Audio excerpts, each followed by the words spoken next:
Hello and happy Sunday. I am live a little bit later than usual today. That's because sometimes life catches up and you're just like, have to deal with it.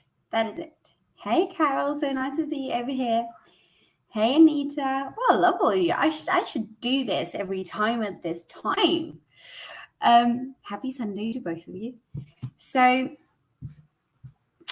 I'm extremely excited today because, of course, tomorrow is the first day of the Instagram Makeover Bootcamp. But the 3 things that I've learned this past week is now a tradition. And I haven't had many traditions growing up.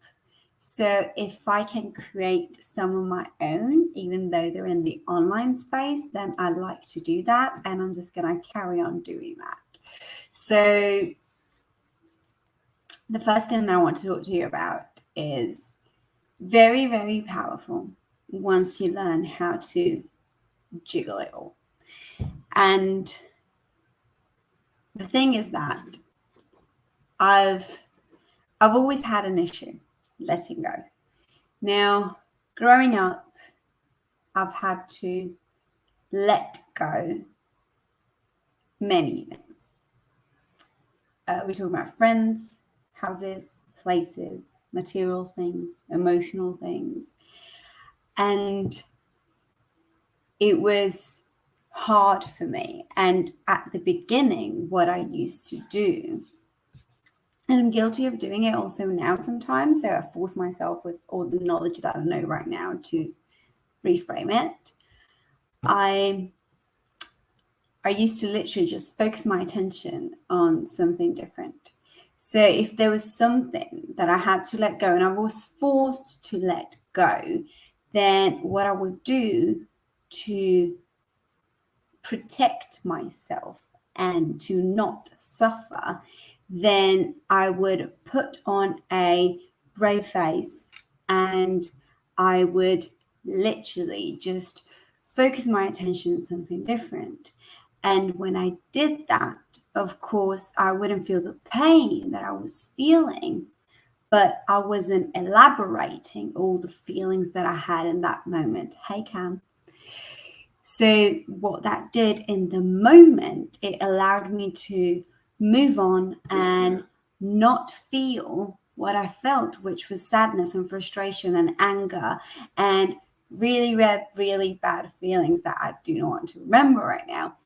But in the long run, at one point, they all caught up with me and I had to deal with them. So I had to go into the inner layers of my soul and figure out everything that was done to me and say, you know what, it's okay. I'm forgiving it. I'm letting it go. I am deciding to release all these trapped emotions and bye. Now, doing something like that is not easy, especially if you're doing it by yourself and you're not looking for anybody to do it with you. And because it's not easy, I just want you to remind you that letting go is hard and forgiving yourself, because it's hard to let go and you can't let go as fast as you want to, is needed.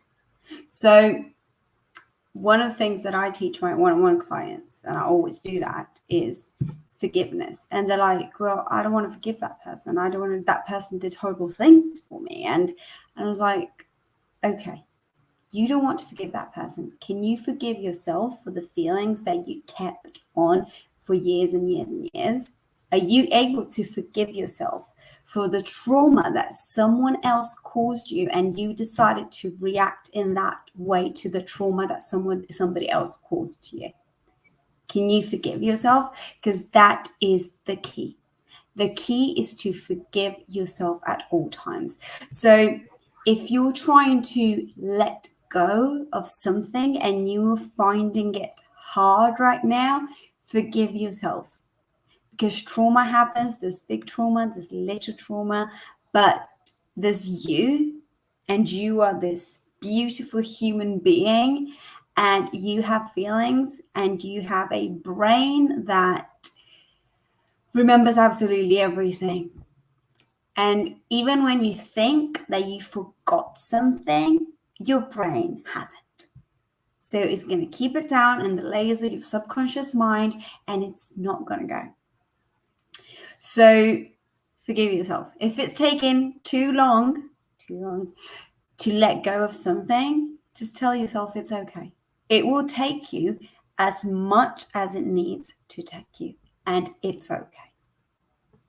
So that was the big emotional thing. So that was the mindset side of the 3 things that I've learned this week. And now I want to jump into some funny stuff. Well, it's a little bit funny for me. And I wanted to relate it to everything I learned. So I've been watching, maybe too much. I mean, I feel like I was supposed to stop watching it. The trial and the court case between Johnny and Amber. Oh my goodness, that woman. So I'm not going to go into the details because everybody has their own opinion. And because I feel like you all know what's going on in the world of Johnny and Amber. But she did lie under oath. Okay, that's a given. There's proof for that. And her lies are catching up with her. They're catching up with her, 100%. We're seeing that. Now, I don't know how involved you are in the trial, but the lies are catching up with her. So that reminded me that honesty pays well and always. So I've always been criticized by people because I was too honest. I was too straightforward. I would just think whatever I wanted to think and say whatever I thought. And while I was doing shopping today, I was listening to the Subtle Art of Not Giving a Fuck. So I have this audiobook and I'm loving the book. And in the book, the author, which I don't remember his name, but I'm going to find out. If you know his name, just comment his name, please. And I'm so sorry for forgetting it if you're ever going to watch this live. And he says, I went to Russia. And in Russia, they're very honest. They're brutally honest. So if they need to tell you that they don't like something, they will tell you straight face. And their honesty is how they understand if they can trust the person in front of them. Because and I'm going to tie it up to business right now.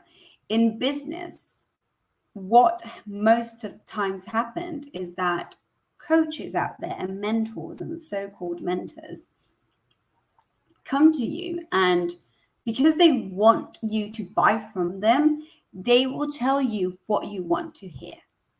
And unfortunately, that's not going to help you. I just had a 6-figure coach that came to me and she was like, could you take a look at my Instagram? I was like, of course. Because she was like, I'm getting some messages that I don't want to get. And I saw what the problem was. And the problem was very, very clear. So I went back to her with 5 voice notes. And I was like, this is the issue. This and this and this and this and this and this. And the feeling that I had from her, because I am brutally honest with anybody. Even if you don't like my honesty, I will still be brutally honest with you because that's the way that I was built. That's the way I survived. And that's the way that I lived, by being brutally honest. I can't stand anything else. And I can't stand hypocrisy. And I can't stand if somebody's being dishonest with me. I just like it. I get the ick. So we can't do that. But this coach came back to me and she was like, thank you for your honesty. And that to me meant way more than anything else that she could have said. She just said, thank you. While I was listening to your voice notes, I completely understood where you were coming from. I saw it from a third person and realized that what you were saying was actually true. And that clicked on me. That the people that are honest with you, so that means that you can trust them, because whether you like it or not, they will always have your back, are the people you want to collaborate with, are the people that you want to hang around with, are the people that you want to create a connection with. Those are the ones that you need in your life. If you don't surround yourself with honest people, you're not living right. You need the person that stands at your side and kicks you in the butt when you need a kick in the butt, in business and in life. In business, don't lie. If you come to me and tell me, oh, I make 10K a month and sorry, she just replied.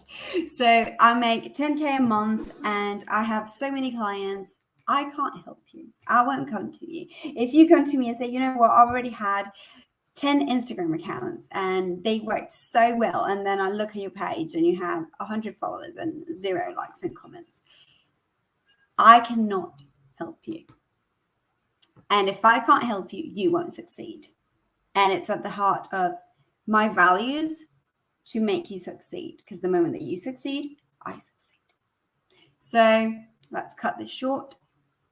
Be honest. Be brutally honest. Especially if you're in business, be brutally honest, because that's what it's needed. Right now, I'm seeing too much shit around. Okay. Now, online businesses are not regulated. That's cool. Okay. But I'm seeing so much bad stuff around. So please be brutally honest. And then tip number 3, or 3 things that I've learned. Well, I had an aha moment while I was doing a live. Well, I was doing, I can't speak tonight.